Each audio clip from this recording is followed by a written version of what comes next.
Hear my dog. Kind of a warm day today. We're supposed to get thunder showers. Alrighty, let's get into this Senate scandal. So, out of 116 senators, 30 of them have ripped us off blind. Now, a lot of people say get rid of the Senate. And I agree with that, get rid of the Senate. But here's the problem, and I'm thinking this is why they're doing this like whole audit thing. Okay, to catch $1.2 million of theft, they spent $23 million in audit. And of course, the NDP was out there justifying it. And okay, yeah, it's if you look at it, this is just 2 years worth of scams. So if you can say, okay, it's a lot of money, yes, for 2 years. I mean, for $23 million, they should have been able to track back like 50 years. You know what I mean? But it's the beginning.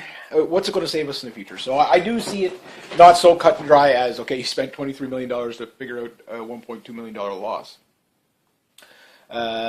So I get that. But the thing is next year, senators, if they're still around, I think they are going to be abolished. And here's why. It makes it easier for the United Nations to come in. Yeah, I said that. The NDP, which are now leading in the polls, and polls are unreliable. They go up, they go down. It depends on the mood, and it's really like a day or two before the election before people actually, a lot of times, make their decision how they vote. Most people just, toss a coin, and they don't normally vote for somebody. It's usually votes are against the other guy. We don't want that guy to win. That's why we're voting for this guy. That's anywhere in the world. Now, the thing is we don't have very many options here in Canada. Green Party is definitely not an option. If you think the scandals are bad now, just wait. Because those people they have an entitlement welfare mentality. Then you've got the NDP, which have already been caught stealing millions of dollars and stuff like that. Yet, they're out there, blaming everything on the Prime Minister. But they're doing it as a tactic. It's really the Prime Minister, like anything. You might be able to get him on maybe one guy, but them all, I don't think so. Yeah, but he appointed them. Yeah, but you have to understand half the senators that are there's 9 in that are really that are going to been referred to the RCMP, and out of the 9, 6 are Liberals. So the Senate's packed with their cronies. When the Liberals were in power, it was pretty much an all Liberal Senate. If the NDP gets in, it'll be an all NDP Senate. If they get rid of it. But I could see the NDP getting rid of it because they want to give the country over to the United Nations. They keep going on, adopting UN Charter, adopting UN Charter, adopting UN Charter. They're going to give the country over to the United Nations, So, and the United Nations would love that. They already have enough overreach in here as is. So, with that said, the audit's, I guess, done for now, and now it's just the investigation on a few guys. What comes out is the mentality of these senators. I haven't heard them myself, but I've heard some of the statements that they made that, some senators, well, I'm only going to pay back this much. No, you're going to pay it all back. They have an entitlement mentality. Then there's other ones that are like, it didn't, like Mike Duffy, it didn't specifically say I couldn't do this in the rule book, so therefore it doesn't mean I can't do it. Just these people, like they're just psychos. Like they're just, like they have to be told what between the difference between right and wrong. Like they have to be told, that they're abusing taxpayers' dollars. They know they're abusing taxpayers' dollars. They don't care. So the thing is what is the Senate? This is what people don't understand. What the Senate's supposed to be is a voice of reason after a bill is passed. Parliament passes a bill. They send it to the Senate to finalize it and approve the bill.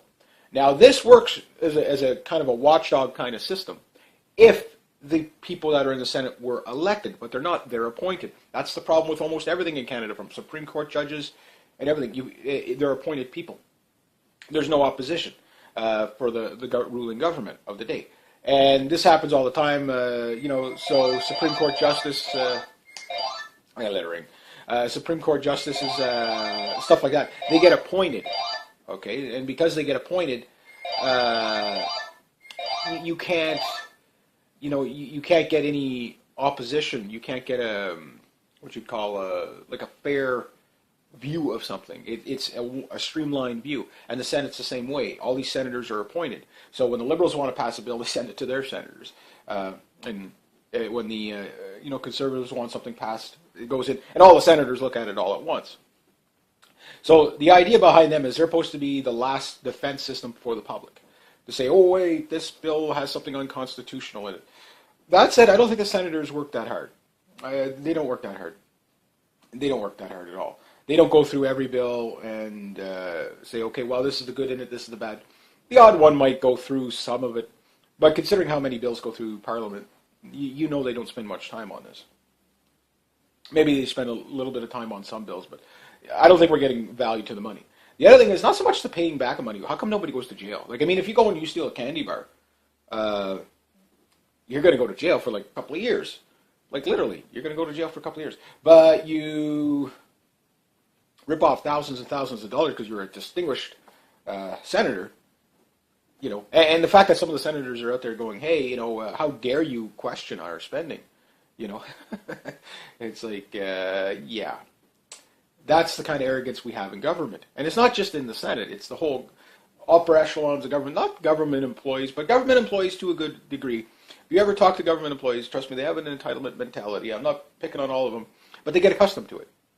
My union will do this for me. My union will do that for me. Teachers are the same way. It becomes more about their entitlement and benefits than it does about the actual job and how well they do their job. Not all of them, obviously not all of them, but we do need to stricken up big time on government. There's just so much loose hand spending, or spending like drunken sailors, and the best way to do that is to shrink government. You can manage it better. You can manage a small government better than a big government, and a ballooning government like this. And accountability needs to be. That's one of the things that is, I think, going to be a wave of the future. Is in the States they have it a lot worse than us, but we're still pretty bad. Corruption. I don't know where we are on the corruption index per country. We're definitely not in the top 10 or anything like that. We're pretty good for the most part, but it's still, there's no excuse. There's no excuse. Now, one of the things that came out really interesting in the NDP, Angus Reid, was it Angus Reid? I think Angus Reid was out there going on about the senators and how Harper was this and Harper had nothing. He really didn't have that much to do with it. Oh yeah, but he bailed out this guy. The RCMP cleared him on it, so I'll take the RCMP's word on this one. You know what I mean? I know RCMP has their problems too, but for the most part, it's and of course Duffy. He's just trying to find I've met the man. He is an arrogant son of a bitch. He really is. He's not a nice man. He's very. And I got this from him years ago. One of the buildings I worked in, he used to walk in and out of all the time, and I was a security guard, and he was just like you'd ask, like, he'd walk in and you'd ask him for his pass or whatever, and he'd be snarky to you, kind of like, well, I'm a such and such, that's when he was, on the CBC as a commentator, and you could just tell he wasn't, he was. You can tell he looks down on people. Like, I don't know him that well. I just from the short dealings of him walking through the lobby, you kind of get that he's, if you're not wearing a suit and tie, he's not even going to acknowledge your existence. He's that kind of person. And now we see what kind of mentality he is out there. Now, to blame the conservative brand for him, I don't think so. Or, blame him on the conservative brand or whatever.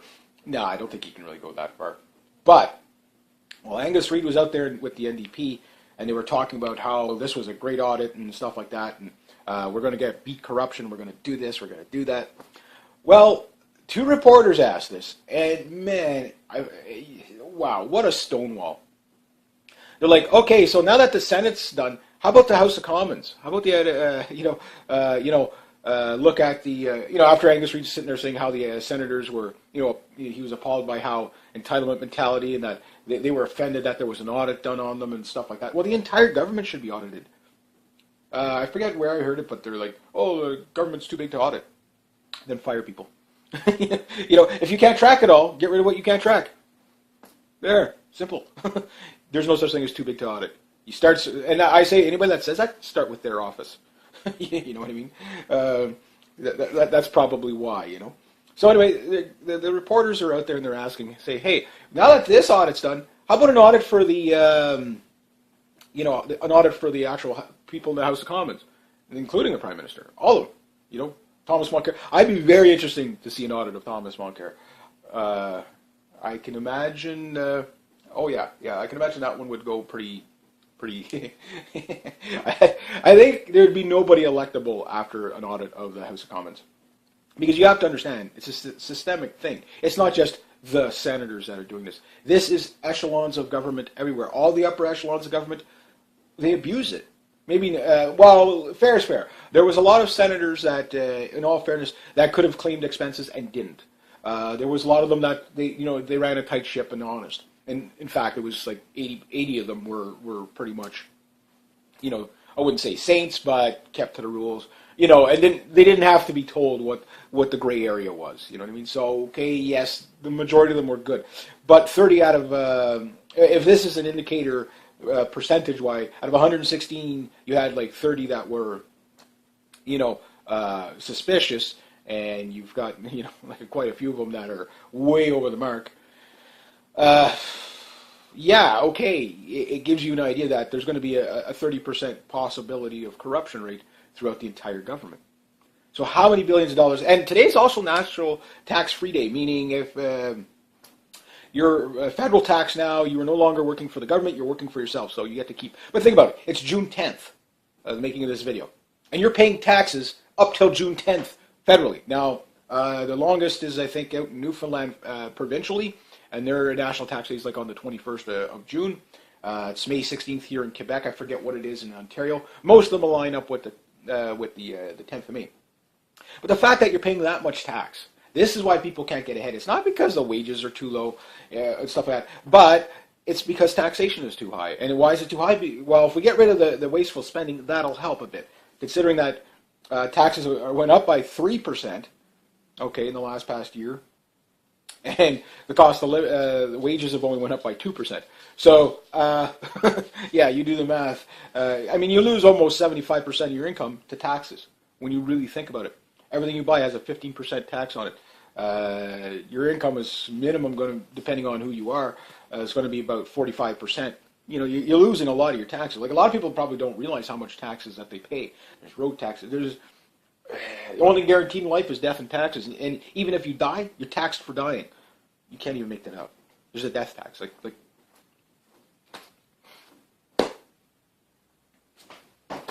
you can't make that up, And they even want to get to a point that not so much here, but in some countries where after you die, if you owe any taxes, they go after your children. Like, are you? That's too much. That's just too much. This is why we need to shrink government. But we don't have a conservative government or libertarian government proposal anywhere. The conservative government we have is not conservative. They're socialist fascist in there. It's not what they say they are. It's look what their policies are. Big business and government in bed together, you have fascism.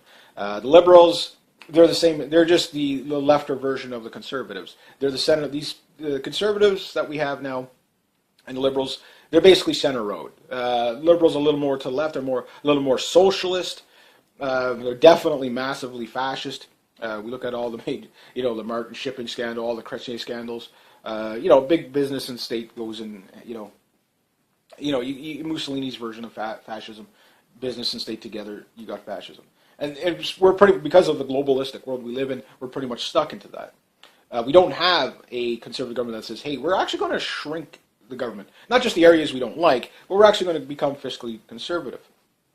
Meaning balanced budgets all the way, and just get rid of regulations you really don't need.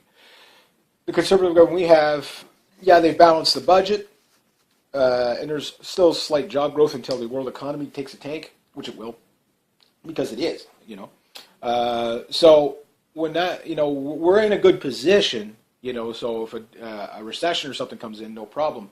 We're in a better position than a lot of countries.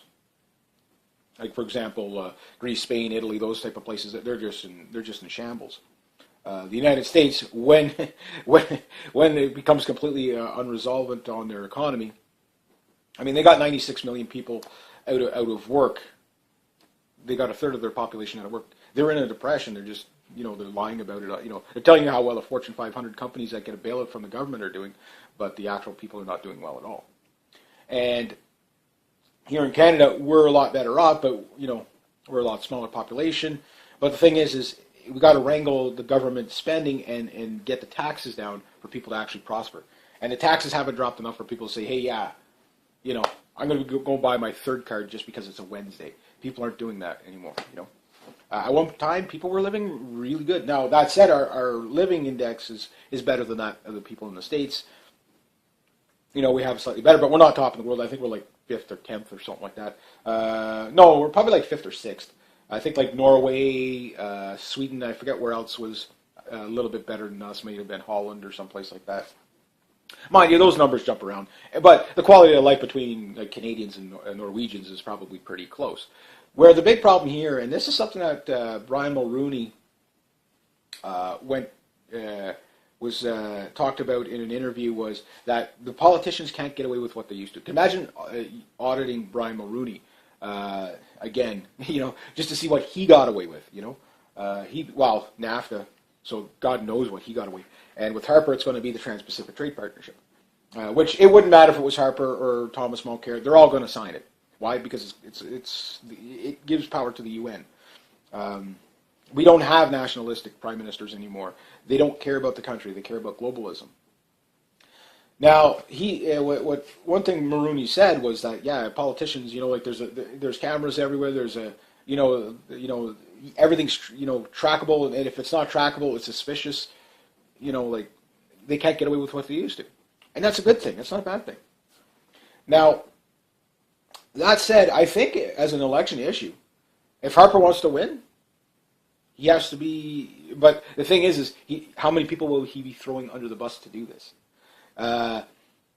He has to call. Okay, we're gonna all major, audits of all. Native tribal chiefs. They need to be audited. People need to know how much these chiefs make. Some of these chiefs make $1 million, $2 million a year of taxpayers' money. And you look at their.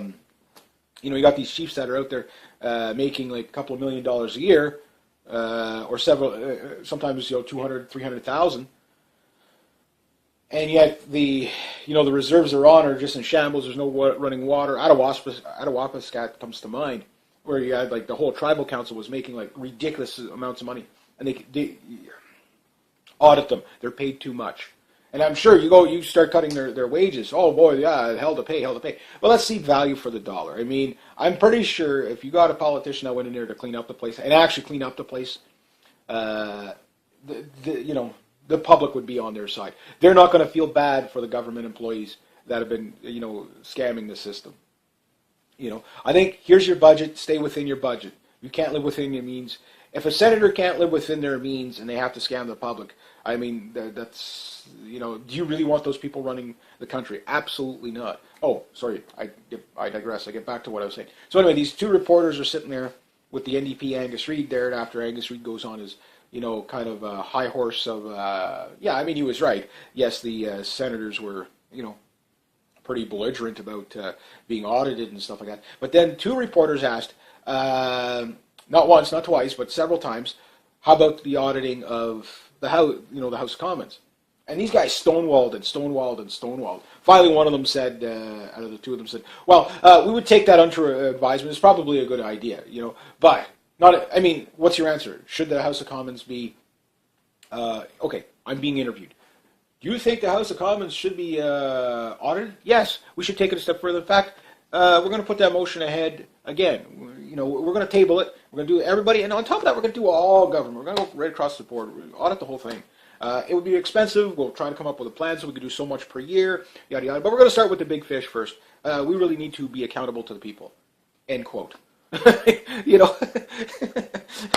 Would that be so hard? No, it's like, well, see what we did catch. So it's like, oh, they don't like to be audited. Well, nobody likes to be audited. But when we're talking about the public purse, again, this mentality of politicians spending like drunken sailors is just obscene. And people need to go to jail for fraud, not fines and pay it back. Again, you go into a store and rob $100,000, you're not going to be able to say, okay, my bad, I'm just going to pay it back. Or I'll pay you back so much. You're going to go to jail. So why don't these guys go to jail? Why are they above the law? And that's what people get really mad about in the general public, is that kind of libertine society of, laws are for everybody else but not for us. And I think, and there's also that, and the lack of accountability. That's what makes people, and in the States it's worse than here. Nobody's accountable for anything. They can blunder whatever they want to blunder, and nobody's accountable for anything. Well, it's the same here in Canada. Nobody's accountable for anything, and that's not acceptable. And I think going forward, I think future governments are going to have a really hard time, because now it's to the point where the public is so ticked off because none of them ever do the right thing. It's just like they get in there on elections and promising things they usually can't deliver, and they do it so that they can prop up a business that they're in on the side. For example, with Jack Layton, we need more public housing, free public housing, but he's in on the contractors. He's going to make a killing off of free public housing. You know what I mean? Harper, it's the oil. Paul Martin, it was the shipping scandal. With Chrétien, more likely the immigration system, and lawyers getting like $50,000 every time you land an immigrant. That's why our immigration is like $23 billion a year to run it. Get rid of the stuff like that. We don't need that. Why are people who are already being paid by the taxpayer getting bonuses? It's, they need incentives to work. Yeah, a paycheck's an incentive to work. And if they're not willing to do it, trust me, somebody else is. Governments are paid way too much. In Ontario, you have over something like, I forget how many people, it was a couple of hundred people in the government that are making over like $200,000 a year. What government job requires $200,000 a year? Really, realistically, what job requires that kind of a high pay? There might be some, if it could be justified, sure. Okay, well, the qualifications, the stress, the complexity of this job would require somebody with some massive skills. Okay, fair enough. Put it forward.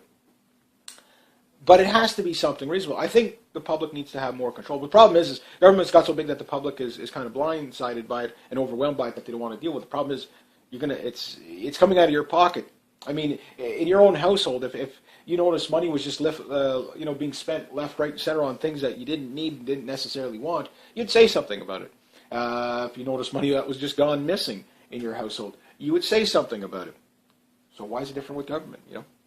And I think people are more interested in that than anything. So fair being fair, the Harper government, love them or hate them, they are probably the lesser of the evils on that. I mean, scandal-wise, the CBC, you have to understand, is in bed with the Liberals.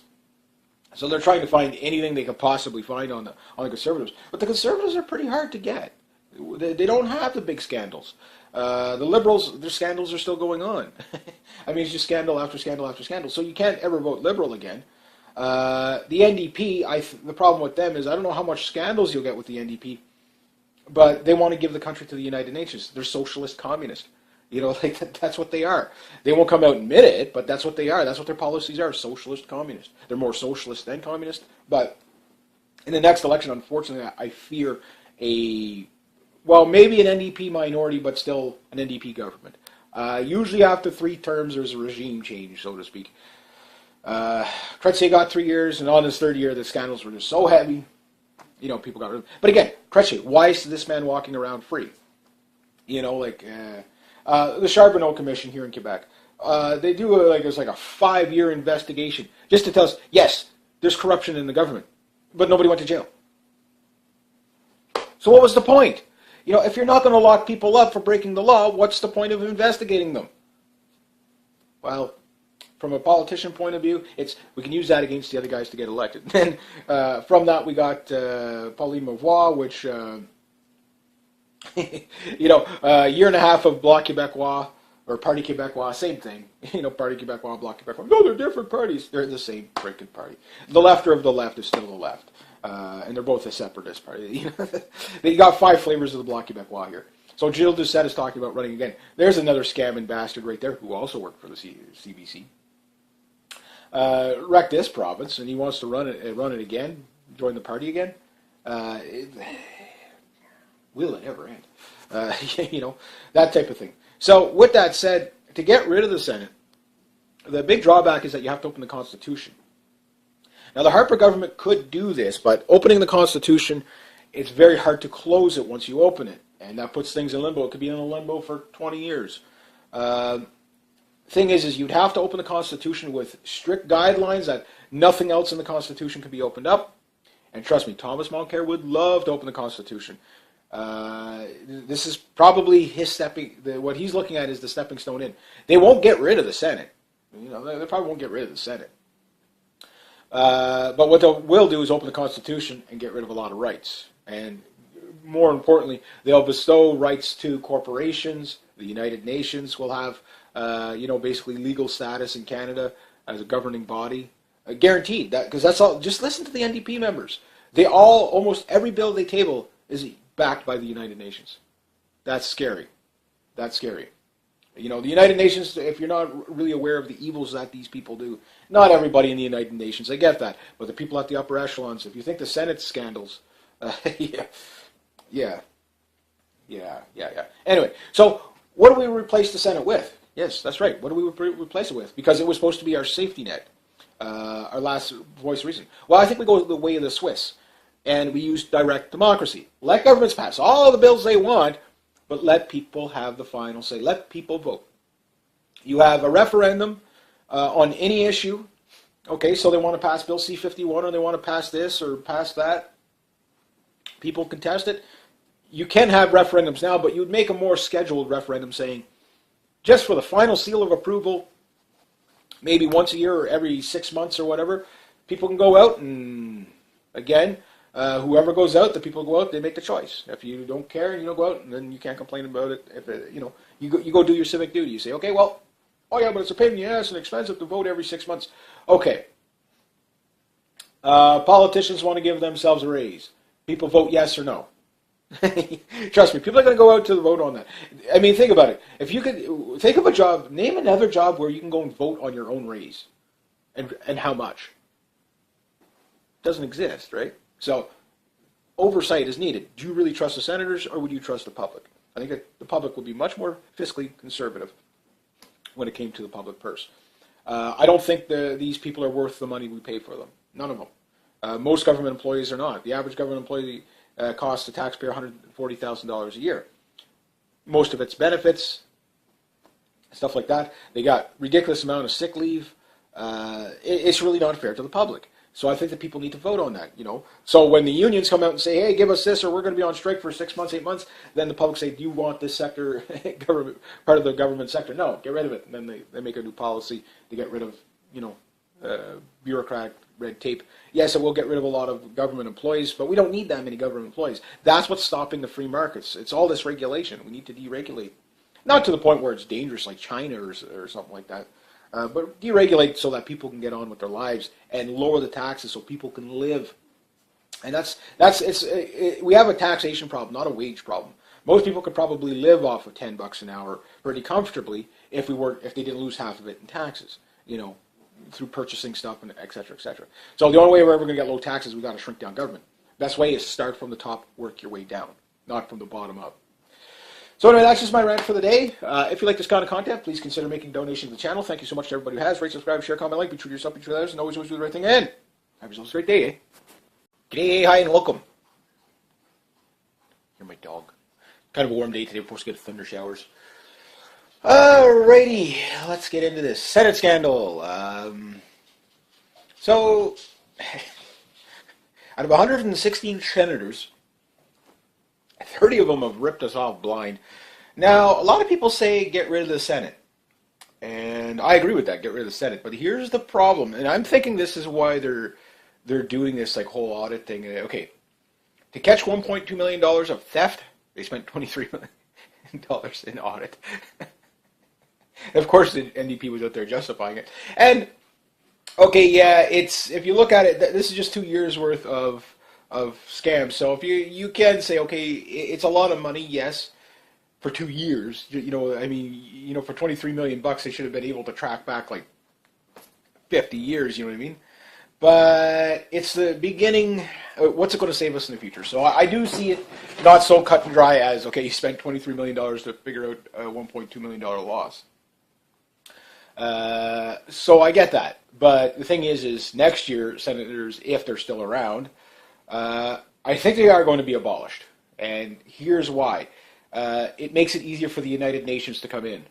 Yeah, I said that.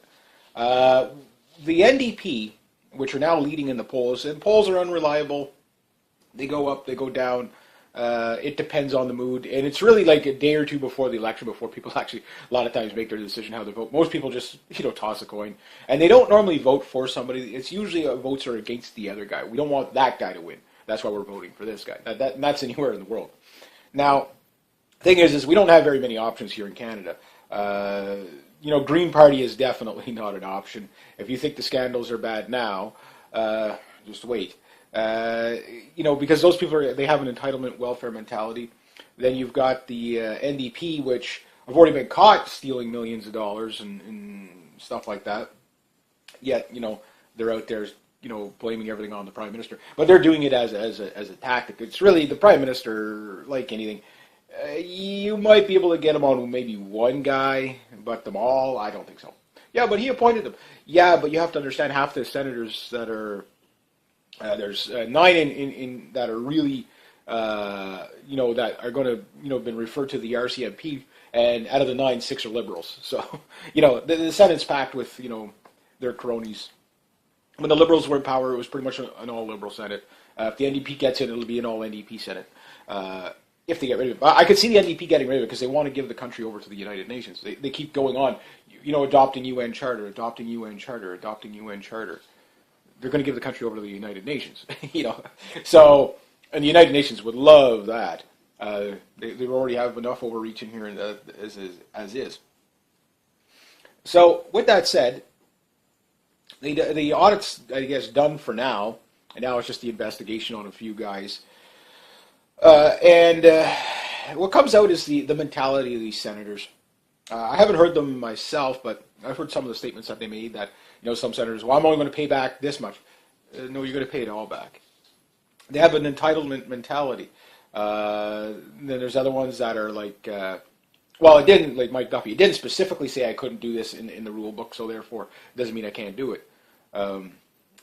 Just these people, like they're just psychos. Like they're just, like they have to be told what between the difference between right and wrong. Like they have to be told, that they're abusing taxpayers' dollars. They know they're abusing taxpayers' dollars.